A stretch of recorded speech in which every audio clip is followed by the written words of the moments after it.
Hi. So straight up let's come to the topic. मैं कर रहा हूँ डीएनएचई और मुझे कुछ असाइनमेंट बनाने थे। मुझे कुछ नोट चाहिए होते हैं। मेरे पास बुक आई या नहीं, कुछ चीज़ें ऐसी आती हैं जो कि मेरे दिमाग में ये तब आई थी जब मैंने ये कोर्स लेने के बारे में सोच रहा था, मैं ले लिया था। तो इन्हीं सवालों को जवाब देने के लिए मैंने एक वीडियो बनाया है कि इसमें आपको क्या करना होगा, कैसे करना होगा।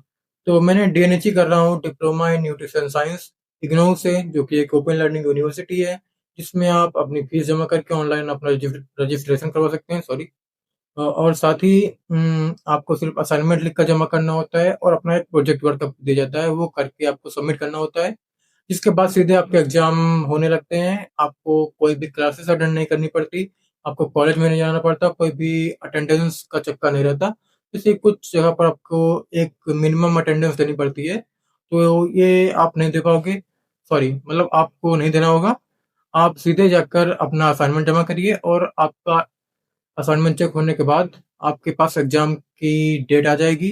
अगर आपका असाइनमेंट सही हो गया, मतलब आपका असाइनमेंट चेक होके अप्रूव हो गया, तो आपको एग्जाम की डेट शीट मिल जाएगी। आप जाकर अपना एग्जाम दीजिए। और अगर आप लोग एक बार में नहीं दे पा रहे हैं, असाइनमेंट आपको बनाने में नहीं बना पाए, आप टाइम पर जमा नहीं कर पाए, या फिर आपका असाइनमेंट रिजेक्ट हो गया, तो आप उसे दूसरे सेमेस्टर में, जैसे कि एक साल में दो सेमेस्टर चलते हैं, पहला रजिस्ट्रेशन होता है जनवरी में और दूसरा रजिस्ट्रेशन होता है शायद मार्च में। मुझे कंफर्म नहीं पता, बट शायद मार्च अप्रैल के पास ही होता है, क्योंकि मैंने तो जनवरी में कराया था, तो मुझे जनवरी की पता है। तो अगर मेरा दिसंबर में डेट का नहीं हुआ, मेरा अप्रूव नहीं हुआ असाइनमेंट, तो मैं अगले साल के मार्च या अप्रैल में जमा कर सकता हूँ। तो ये होता है, आप कितनी भी बार अगर फेल होते हैं इसमें, तो आप कुछ फीस जमा करके उसकी एक्स्ट्रा आप दोबारा से अटेम्प्ट कर सकते हैं।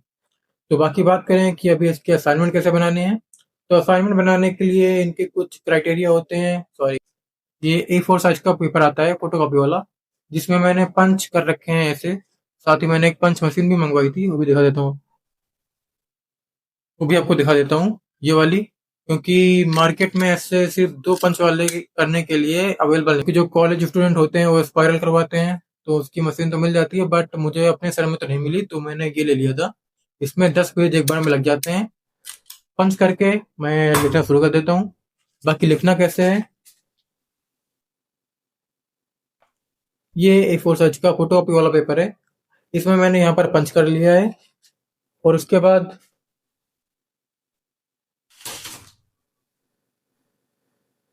5 सेंटीमीटर इस तरफ से, 5 सेंटीमीटर अपर साइड से, और आप चाहें तो लोअर लोअर में और राइट में भी 5 सेंटीमीटर का गैप दे सकते हो। आपके असाइनमेंट में जो अक्षर लिखे होते हैं वो एकदम नीट एंड क्लियर रहना चाहिए, आपको समझ में आना चाहिए। बाकी बात करें फाइल के बारे में, तो फाइल मैं गया था अपने एक स्कूल के, सॉरी, अपने शहर के एक कॉलेज में, जहाँ पर जहाँ से मैंने अपना ओपन लर्निंग का इंस्टीट्यूट का फॉर्म जो है वहाँ के नाम से डाला था, कि मेरे आसपास ये वाला है, यहाँ पर मैं क्लासेस अगर मैं चाहूँ तो अटेंड कर सकता हूँ। बाकी क्लासेस चलती नहीं है, अगर आप चाहें तो दो ऑप्शन होते हैं, ओडीएल एंड ऑनलाइन वाला। तो मैंने ओडीएल डाल दिया था, तो वहाँ पर मैंने कॉलेज में जाकर पता भी किया था कि कैसे करना है। तो उन्होंने मुझे बताया था कि ये कागज वाली फाइल आती है, ऐसी वाली, इसी में आपको पेपर लगाने हैं। कोई भी महंगी वाली फाइल नहीं लेनी है, या फिर प्लास्टिक की फाइल आती है उसमें नहीं लिख रखना है। और ये वाली फाइल के लिए उन्होंने स्ट्रिक्टली बोला था कि ये वाली फाइल रखना है, और धागे से बांध के पंच कर देना है। पंच करने के बाद उसको धागे से बांध के इसमें लगाना है। और उसके बाद इसके पहले आपको अपने आईडी कार्ड का हिस्सा लगाना पड़ेगा। उससे पहले आपको क्वेश्चन पेपर लगाना पड़ेगा, और एक उन्होंने फ्रंट पेज दिया था, उसमें आपकी सारी पर्सनल डिटेल रहती है, वो पर्सनल डिटेल वाली इसके ऊपर चिपकाना पड़ेगा आपको। ये फाइल के जैसे यहाँ पर आपकी पर्सनल डिटेल के लिए लिखा हुआ है, इसी के ऊपर आपको पेपर लगाना होगा जो कि उन्होंने दिया था। उसका मैं एक कॉपी यहाँ पर लगा दूंगा, आप देख लेने का। आपके शहर में शायद अलग हो। बाकी इसका फॉर्मेट आपको क्रोम पर बहुत सारी जगह डाउनलोड कर सकते हो आप। एक दो लिंक मैं भी डाल दूंगा, आप एक बार चेक कर लीजिएगा। तो बात करूँ यूनिवर्सिटी के जो लिंक हैं, आपको क्वेश्चन पेपर कहाँ से डाउनलोड करने पड़ेंगे, और आपको जो कि स्टडी मटेरियल है, वो आपको सारी लिंक मैं डिस्क्रिप्शन में डाल दूंगा। जैसे कि ऐप का एक आता है, उसमें आपको पीडीएफ मिल जाएंगे सभी चीज़ों के, पढ़ाई लिखाई की जो कि मटेरियल रहेगा, उसकी पीडीएफ आप नीचे लिंक से मैं लिख भी दूंगा कि कौन सा ऐप है और कौन सा जो भी इनके पास अवेलेबल रहता है मटेरियल, उसके लिए मैं बता दूंगा। लिंक आपको मैं ऑफिशियल वेबसाइट की दे दूंगा, जहाँ से आप अपना आईडी कार्ड डाउनलोड कर सकते हो लॉगिन करके। एक बार लॉगिन करके आपको वहाँ पर आपकी जो भी कोर्स है वो उसकी डिटेल मिल जाएगी।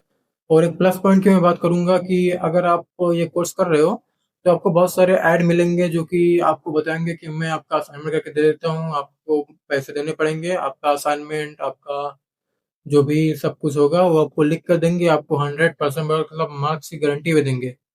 तो आप ऐसा मत करिएगा, पढ़ाई लिखाई करके खुद से असाइनमेंट बना लेंगे तो आपका बहुत फायदा होगा। मैं बता रहा हूँ अपने पर्सनल एक्सपीरियंस से, क्योंकि मेरे पास मैंने बहुत सारे ग्रुप ऐसे ज्वाइन किए थे जिसमें मेरा बहुत सारा नंबर भी लीक हुआ था। मुझे बार बार कॉल आते थे, हर बार नया नंबर, हर बार कोई ना कोई नया, सारे मुझे अपना बेचने के लिए ही कि मेरा फाइल, मैं फाइल बनाकर आपको दूंगा, मेरे पीडीएफ हैं, आप पीडीएफ को चाहिए, आपको क्या क्या चाहिए, स्टडी मटेरियल चाहिए, उसके लिए बहुत कॉल करते थे वो लोग। तो देख लीजिएगा एक बार, अपना नंबर ज़्यादा लीक मत करिएगा, बेकार के ग्रुप में ज्वाइन मत करिएगा। आप अपने कॉलेज में जो कर रहे हैं शायद उनके पास एक होगा, उसमें ज्वाइन कर लें, आपके लिए डिटेल मिलती जाएंगी आपको।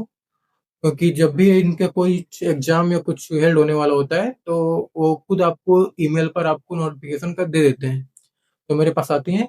और बात करें बुक के बारे में, तो बुक में आपको शायद 200-300 रुपये एक्स्ट्रा चार्ज हुआ था, जिसमें आपको एक हार्ड कॉपी मिलती थी। तो मेरे पास 2 बार कुरियर से, पोस्ट ऑफिस वाला, 2 बार मेरे पास आई हैं 3-3 बुक। हाँ, 3 का सेट, 3 या 4 का सेट था, 2 बार करके मेरे पास आई थी 1 महीने के अंतर में। जनवरी में मैंने अपना एडमिशन मेरा रजिस्टर हुआ था, तो पहली मेरी शायद मार्च में आई थी और दूसरी अप्रैल के लास्ट में आ गई थी।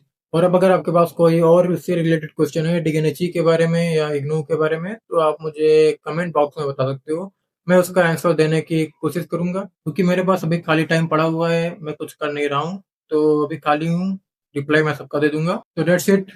अगर आपको इसके बारे में और कोई जानकारी चाहिए तो कमेंट और सब्सक्राइब कर लीजिएगा, ताकि जब आपके कमेंट का रिप्लाई दूँ तो आपके तक वीडियो मेरी पहुंच जाए। Thank you.